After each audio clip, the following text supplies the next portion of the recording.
What's that? Yes, you could get right here.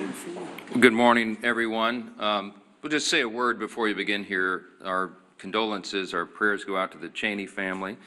Of course, we've had the loss now of former Vice President Dick Cheney. Scripture is very clear. We give honor where honor is due, and someone who gave their life, loved their country, loved serving their country in so many capacities.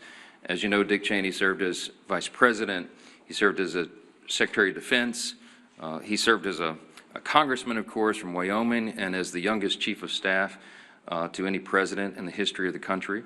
And so the honor is certainly due to him, and our prayers go out to the family. This is now day 35 of the Democrat shutdown, and I'll be honest with you, I don't think any of us expected that it would drag on this long. We didn't believe, we couldn't have imagined. It's now tied for the longest shutdown in U.S. history, and we didn't think we'd have to come in here every single day, day after day after day, and repeat the obvious facts to the American people, and to put on display every day what is happening here. Again, it's a split screen. We've talked about the split screen in the country right now. The American people are wise. Ronald Reagan used to remind us you can trust the American people, and we do. And they can see the facts here. They see that President Trump and the Republican Party are delivering real positive results for the American people, delivering on our promises. We passed the Working Families Tax Cut, which is the largest middle-class tax cut in American history. We signed into law as part of that. No tax on tips, no tax on overtime. Big savings for those on Social Security. We strengthened Medicaid with popular, common-sense reforms that strengthens the program. We've improved health care access in rural communities, and we have reduced premiums. There's a lot more work to be done there. It's the Republicans who are delivering those reforms. We restored American energy dominance. We got the border crisis solved. We are reducing and handling the crime crisis in city by city around America, and we have restored peace through strength. That is on one side of the screen. Over the past 34 days of the shutdown, the Republicans have been the only ones working in good faith to end the shutdown and get everyone paid and get the services flowing again.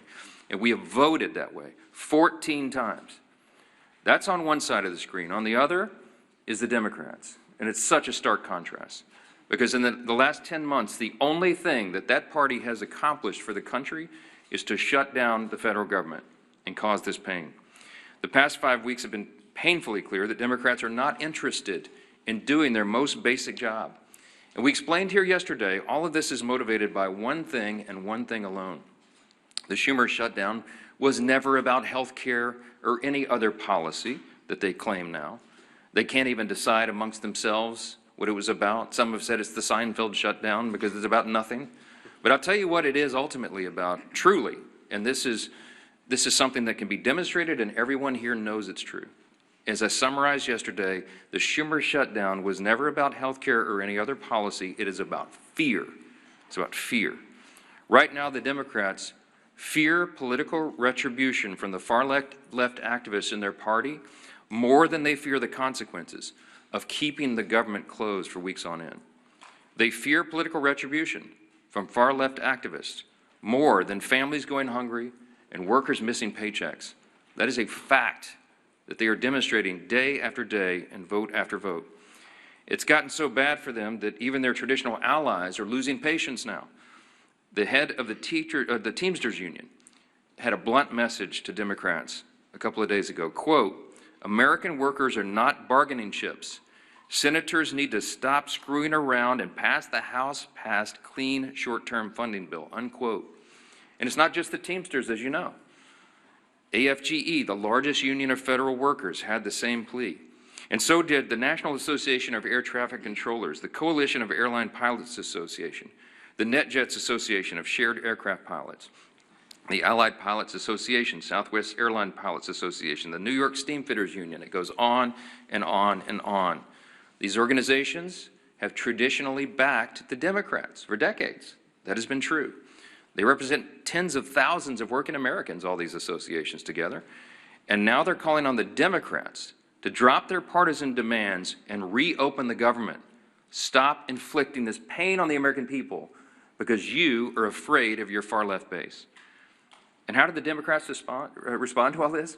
They're gaslighting the American people and even their own base. The truth is the Democrats have lost touch with working Americans because they've simply stopped listening and stopped serving them.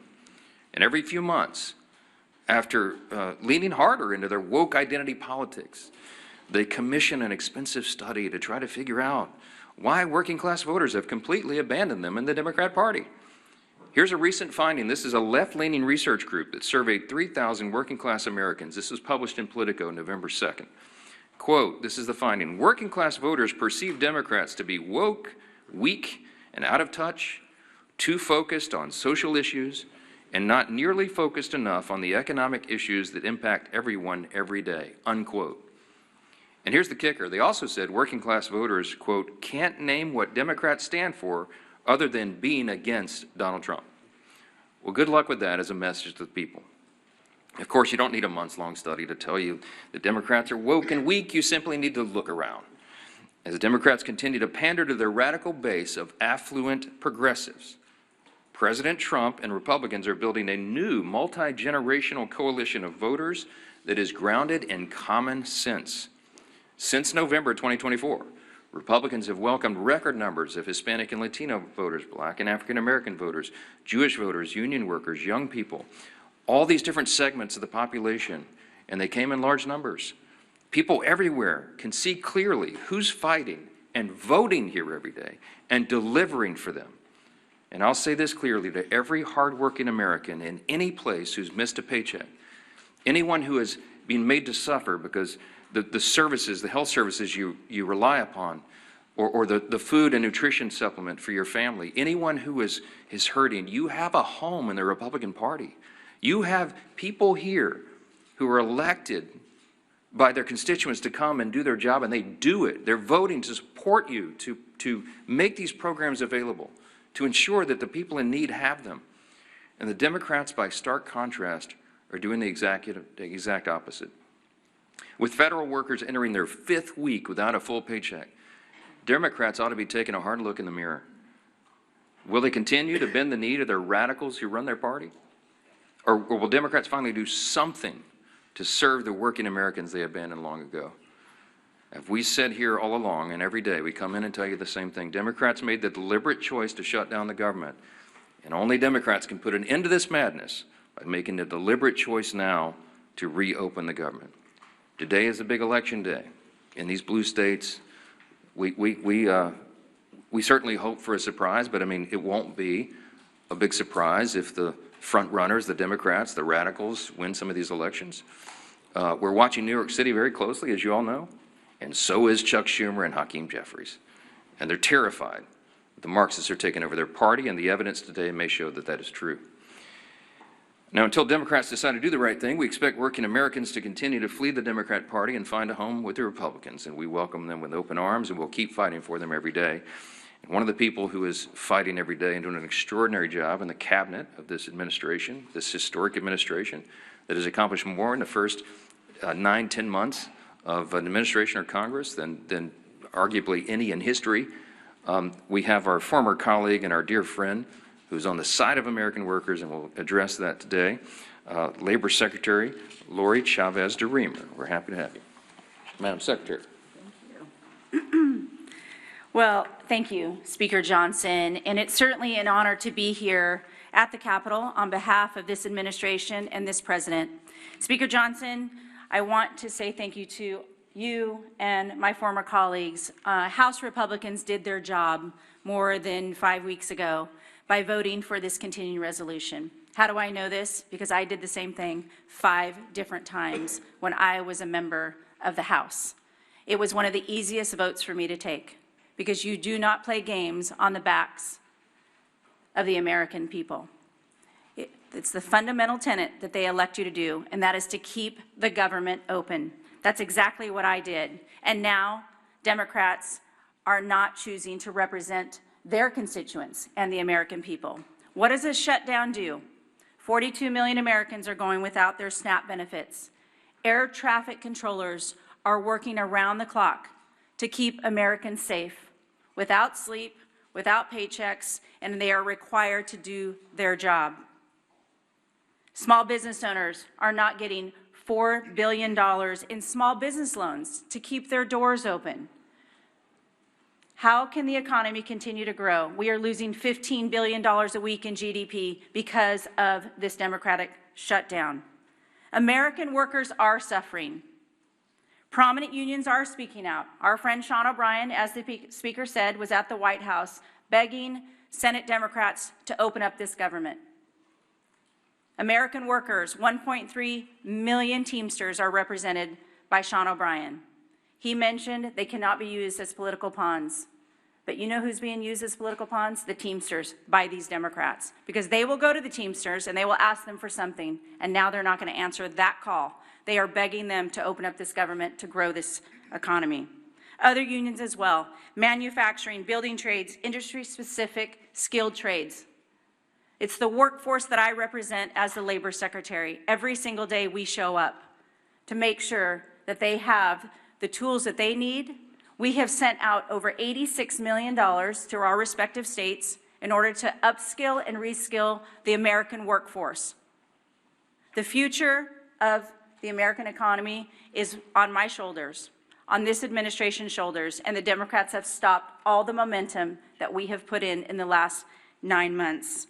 Registered apprenticeships, the future workforce. Not only are we hurting the current workforce, it's the future workforce. We are trying to educate our young people. We're trying to register 1 million active apprentices across this country. We had almost 250,000 registered, and now that has come to a screeching halt. We're trying to educate our young Americans on AI. Pilot approaches for workforce challenges in AI, the uncertainty. American workers deserve to know that they are going to have a job in this country, and the Democrats have chosen to play those political games. But many of our efforts have been stopped. 13 times they had an opportunity to say yes, just like I did, just like my colleagues have done. Enough is enough. President Trump has done his job. Not only has he leveled the playing field with tariffs, not only has he welcomed great trade agreements, he has worked most recently with South Korea and Japan to bring hundreds of millions of dollars back to this country for the shipbuilding trades. I have been working around the clock to make sure that we can protect our national security for this country, and now that has also come to a stop. We are hurting American workers. We need to get them back to work. We need to grow this economy. We need to get their paychecks back in their hands so they can provide for their families, put gas in their cars, pay their mortgages, turn on their lights. I'm talking to all of you American workers out there. We're here for you. We're going to continue to fight through this shutdown, and I am begging these Democrats to show up, do their job, and open up this government. 35 days is far too long for the American people. Enough is enough. I'd like to turn it over now to my Chairman Wahlberg, Education and Workforce Committee. And again, on behalf of the President, it is an honor to serve him. It is an honor to serve the American people, an honor to get up every single day and do this job for the American men and women of this country who are building back the United States. Thank you.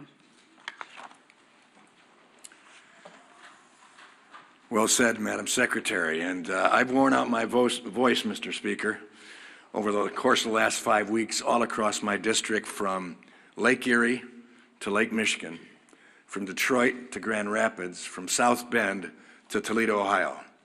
Getting the message out, the Republicans did what we needed to do to keep this country moving forward. We were willing to negotiate on everything and anything, but do it in a way that doesn't have a punitive impact upon the citizens we are so privileged to serve. And Madam Secretary, we're looking forward to Workforce Pell being initiated and getting more people trained for the workforce for the jobs that we need. And this stutter that's gone on now for 35 days doesn't help us get it up and running well as a result of the One Big Beautiful Bill and what we've done there and many other things for education and the workforce. It's now been over a month since Democrats shut down the government, and the American people are feeling the impacts. Workers and families don't know when they'll receive their next paycheck. Service members and men and women who keep us safe may not be able to feed their families. Air traffic controllers are working double shifts along with TSA, that I greeted last night and thanked for working without a paycheck in sight. These are proud Americans who are working hard to keep our communities running, and the Democrats are making sure they won't get paid. The Democrats are making sure they won't get paid. Did I make that clear? We've tried to do that all across the media networks in Michigan, and I think it's working. Similarly, businesses across the country are facing mounting uncertainty. Groups like the Job Creators Network and National Restaurant Association are raising the alarm about millions of workers and businesses at risk of closing because of the shutdown. And according to the American Hotel and Lodging Association, the economy loses $31 million per day from lost hotel revenues. Virtually every sector of our economy is hurting because of this foolhardy Democrat shutdown. And since the start of the shutdown, more than 4,800 small businesses have been unable to access the Small Business Administration loans. I've sat with some of those businesses. I've heard their concerns. I've heard their desires to expand their business, but they can't get the applications filled out, further restricting businesses' ability to grow, potentially forcing others to close permanently. What's more, this shutdown has disrupted the data that drives the economy. Jobs, prices, paychecks, the data that guides it all has stopped flowing, and that is hurting workers, families, and job creators. In my home state of Michigan, we're losing more than $360 million in economic activity every week, week upon week. That means every week workers, job creators, and communities lose out on chances to thrive as families struggle to put food on the table. But Democrats don't seem to mind.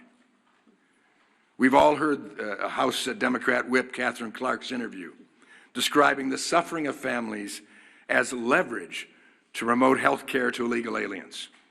And then there's the Senate Democrat leader, Chuck Schumer, in his comment that every day gets better for us. How cruel, how unfeeling, how uncaring. Clearly, the Democrats are so wrapped up in DC politics, they've forgotten what really matters, helping the Americans thrive. Now, labor unions, as the speaker pointed out, who overwhelmingly supported Democrat politicians and left-wing causes, are calling for Democrats to vote for the House Republican passed clean continuing resolution. We passed it. We funded government. We didn't shut it down. The American Federation of Government Employees, Steamfitters Local 638, Teamsters, and pilots unions are calling for the government to reopen because livelihoods are being crushed. Our nation's children are being impacted too, and I'm concerned about that. Some Head Start programs, some of those small little seats that I've sat in, hearing about what good work is done for these families and kids. Head Start programs, because of the Democrat unfunding of them, will not receive federal grants despite being the only option for many low-income families. That will lead to disruptions that will force families to go without child care as programs face dwindling funds or go without funding entirety. We funded it in the House. The Senate Democrats need to do the same. If the COVID-19 pandemic taught us anything, it's how bad any disruption to a child's life can be. Long-term school closures exacerbated learning loss and caused skyrocketing truancy. How long do the Democrats need to keep our government shut down before they see the real harm they're doing to Americans' children?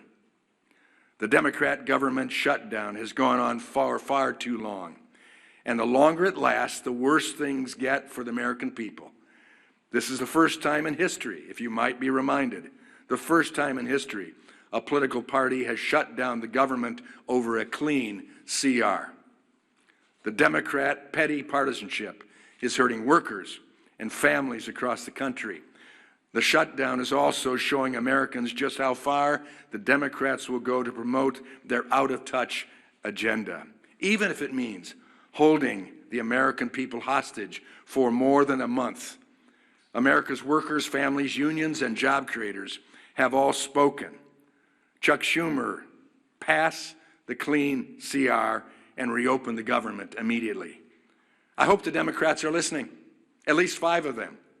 Republicans have listened and voted to fully fund the government, coming on 15 times as of today. It's time for 5 more Democrats, including my 2 members from Michigan, to vote the same way. For the children, as Nancy Pelosi has famously said. Do it for the children. Do it for Americans. I now am pleased to turn over the podium to a great leader, Leader Scalise. Thank you, Chairman Walberg and Secretary Chavez-DeRemer. It's great to have you back here in the House. I'll start by joining in with what the Speaker said and extending my condolences to the family of Dick Cheney. Of course, served 8 years as President George Walker Bush's vice president, served in so many other important roles in government, started as a member of this House of Representatives, and lived an incredible life. And we mourn his passing and extend our prayers to the Cheney family. As we look at potentially another vote today in the Senate to try to have a breakthrough to open up the government, let's remember when the Senate votes today, they're not voting on some big, massive omnibus bill, a bill that resolves all of our differences. You know, if you're one of these Democrats, and it only takes 5 to get this government back open, and you're struggling with this decision, do you offend your far left radical base?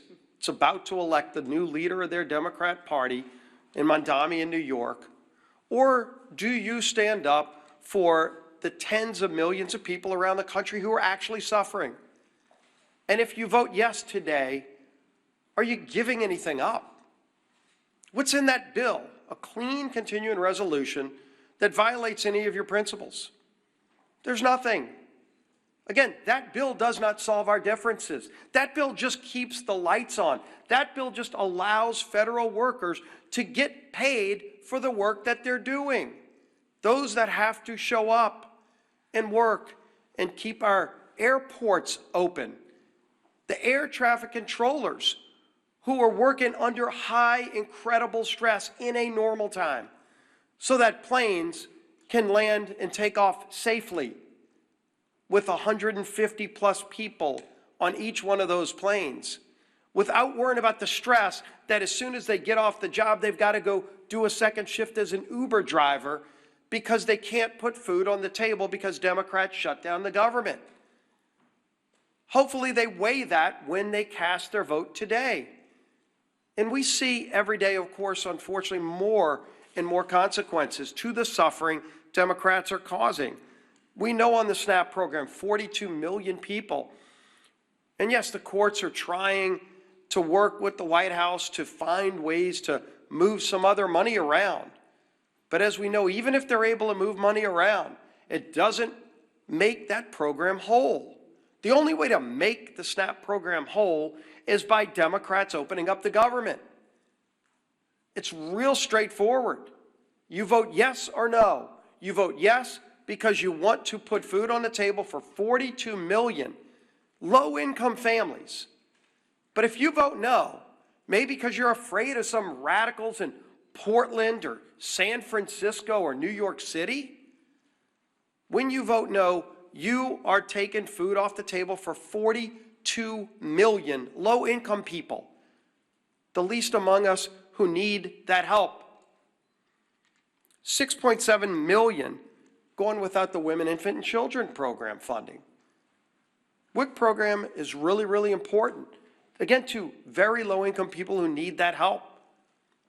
Democrats have no problem shutting off that funding, causing that suffering, and to use their term, because they think they're getting some kind of leverage. We still don't know what the leverage is for. They're trying to leverage the American people, and they can't even articulate what it is they want. Yeah, $1.5 trillion wish list of crazy items like free health care for illegals, gutting a rural health care fund. Is that really the leverage they want to use the American people for, and deny the WIC funding? 2 million people in the military, 2 million service members going without pay. What do they say to them? Oh, gee whiz, they were so afraid of Mandami in New York that they couldn't vote to pay our men and women in uniform who are keeping our country safe, risking their lives, while their families are wondering if they're going to be able to put food on the table. What a profile in courage. It's gutless.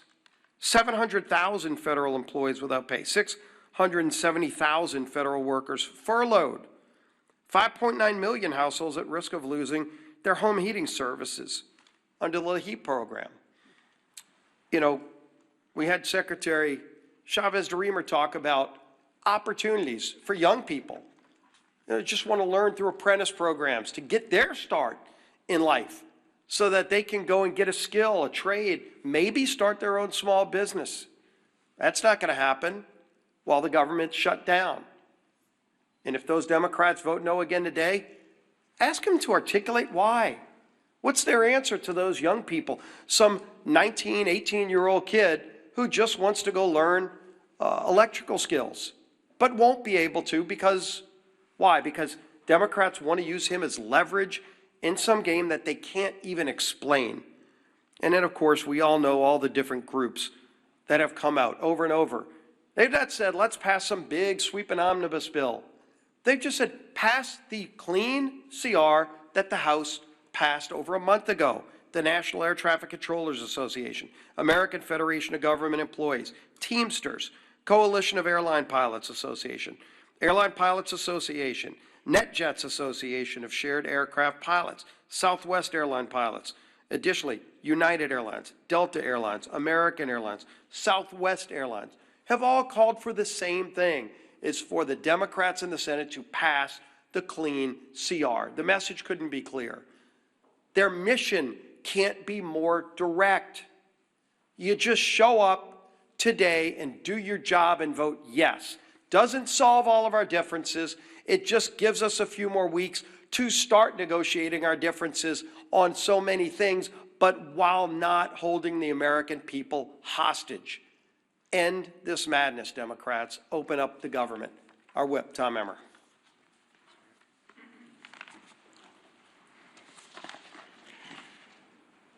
The Democrat government shutdown, spanning 35 days and still counting, is now tied for the longest government shutdown in U.S. history. Chuck Schumer and company are going down in the history books for beating total obstructionists over a nonpartisan government funding bill. Meanwhile, it's hardworking Americans who are being forced to pay the price. Federal workers are turning to local food banks to feed their families. Head Start programs are beginning to close, as Chairman Walberg mentioned. Thousands of flights are getting delayed due to staffing shortages. Small businesses that contract with the federal government have already lost an estimated $12 billion. Even unions, as you've heard, which traditionally have favored our colleagues on the other side of the aisle, are begging for them to end their needless shutdown charade. The good news is, I think we've reached the real inflection point. Today is election day in several states, and we're hopeful that after today, the Democrats won't be as concerned about holding the line in order to appease the Kami Mamdani and Omar Fata wing of their party. And maybe, just maybe, at least 5 Senate Democrats will finally come to their senses and join us by passing our clean CR to reopen the government. The ball is in their court. Republicans have done our job. The question is, are Democrats willing to put politics aside long enough to do theirs? I hope the answer is yes, sooner rather than later. The American people deserve better. Chairwoman McLean. Thank you. And thank you, Chairman Walberg and Secretary Chavez DeRemer. It's good to see you again. Thank you for your words. of wisdom. But again, here we are today, and I want to be very clear about the consequences of the Democrats' actions. 42 million Americans will lose their SNAP benefits because they voted to shut the government down. Air traffic controllers, TSA agents, and federal law enforcement officers are working without pay because they voted to shut the government down. Democrats have weakened our military, threatened families, and held hard-working Americans hostage. Why? All because they voted to shut the government down. And why did they inflict this pain? Because Democrats wanted leverage. Leverage to appease their radical base with more wasteful spending.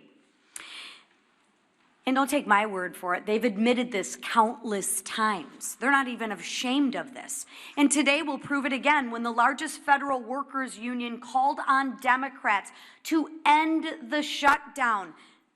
What Democrats do? They still voted no. When air traffic controllers unions asked them to support the clean CR to make sure that the government stayed open, Democrats voted no. And when nearly 500 small businesses and travel organizations warned the shutdown is crushing them, what Democrats do? They voted no. But the socialist wing of their party wants government-run health care, taxpayer-funded benefits for more illegals, and another $1.5 trillion in wasteful spending. That's what your Democrats want. Enough is enough. We aren't going to let your socialist base call the shots. To every Democrat watching, hear me when I say this. It is time to stop holding the American people hostage. Just because you are being held hostage by your socialist base. End the shutdown, end the pain and suffering for the American people of which you represent, and end it now, please. All right, thanks again, Mr. Chairman, Madam Secretary. I know you all are busy. We're glad you're here and grateful to have you. Let's take some questions. Front row, front row. There's been reports of bipartisan talks from senators to reopen the government, to move forward on ACA votes. Are you or other top House GOP members in the loop of these conversations? Are you present in these meetings? No, not present in the meetings. I know about as much about it as you do. I know there are, we hope, we pray, a handful of moderate and centrist Democrats left among the Democrats in the Senate, where the whole country is counting upon them. I have said here, I do not expect that Chuck Schumer or Hakeem Jeffries will ever vote to reopen the government. I don't think that they're willing to face the wrath of the leftist base. They see what's happening in New York City and in their state of New York, and they're terrified by that. I mean, we've made that very clear, and I think the evidence speaks for itself. So we're going above the heads of the so-called leadership, and we are appealing to the consciences of a handful of people in the Senate who want to do the right thing and just stop the pain for the American people. And we pray that today is that day. Maybe tying for the longest shutdown in history is something that they can claim as some sort of success. But it's sickening. It's sickening to see a political game being played. We're not playing a game here. We never were. Back on September 19th, to remind you all again, we passed a clean, nonpartisan CR that's 24 pages in length, had not a single Republican priority on it. Why? Because we did it in good faith, because we didn't want this eventuality to occur. We knew it would be too painful for the people, and that's why we've always done the right thing, as everyone has said over and over. Now they won't, and we all know why. Yes, sir. No.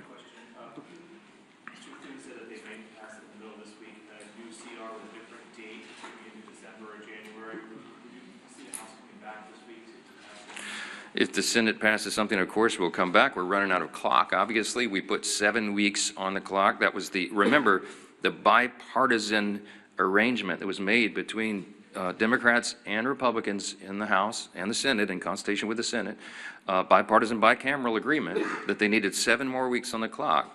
Because once we got to the end of the fiscal year, September 30th, there would be that much more time needed, they estimated, to finish the government funding appropriations process.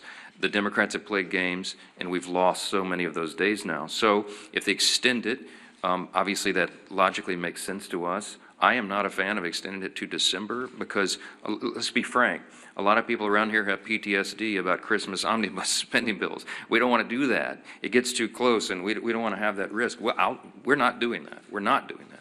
But too many people have concern. I think putting it into January makes sense, but we've got to obviously build consensus around that. There's some discussion about it. We'll see where it lands. I'm not sure. Scott, real quick. Yeah, Scott. Mr. Speaker, you referenced the passing of Dick Cheney earlier, who was arguably the most powerful vice president in our lifetimes. Obviously, he had a complicated relationship with President Trump in his later years, as with his entire family. But he served, I think, 3, maybe 4 presidents in the White House and in some of the top roles. Do you have any personal reflections, or did you have any interactions with Cheney as you were sort of coming up in Republican politics in Louisiana? And do you think, are there any plans for him to lie in the state here at the Capitol where he served? Well, this all, just was announced this morning, so there's not been any discussion about that yet. My interaction with him personally was limited when I was a freshman in Congress, and the 115th Congress came here in January 2017. One of my classmates was Liz Cheney, and we were in the same class. And I think I met her father for the first time with her personally. And of course, I was honored to meet him. At the time, everybody was aligned on the same page on everything. And I, admired what he had done in Republican politics to that point. And I meant what I said when I came up here and began this morning, that even when we have political differences with somebody later in life, you have to honor the sacrifices and the service they gave to their country. We certainly do that for the former vice president, and our prayers go out to the whole family. So, yeah. You talk about the split screen between the Democrats are doing and what the Republicans are doing. What about the split screen about the fact that the Trump administration is administering only part of the SNAP program while President Trump is having a Gatsby party at Mar-a-Lago? I reject the premise of the question. Let me talk about SNAP. Okay. By the way, the president had an annual Halloween theme party every year at Mar-a-Lago. That's what he went back to as obligatory tradition. And I just discount what you're trying to do there. The SNAP benefit is a very important question. The White House has bent over backwards, as we've recounted here every morning, to make sure that Americans' pain is mitigated as much as possible, reduced as much as possible. So we got the troops paid. They made creative solutions for that. The WIC funding for women, infants, and children. And SNAP came to a legal crossroads because the legal analysis said that you could not use the contingency fund if the underlying fund was not flowing. I've explained that into detail here multiple times. 2 courts disagreed. So what did the president do? In good faith, showing again that he's willing to bend over backwards to help the American people when Democrats are not, he went to the court and said, fine, show me how to do it, because we don't see the path. And so the courts have ordered that. They filed a brief yesterday, or some response yesterday in the court, that they'll give as much as is there. Remember, the contingency fund only has roughly $5 billion, and it costs roughly $9 billion for a month of SNAP benefits. So I think the arrangement is they're going to give half, at least half, to everyone. But here's the problem: it's very complex, is that it's administered through the states, and you have to recalculate all the allocations and how the checks go out. It's not, you can't just flip a switch and do that. It's a lot of work that goes into it. So I can tell you that the president is dialed in on this. The president is trying to protect and cover the American people, as he always does. The president is trying to get the government open again.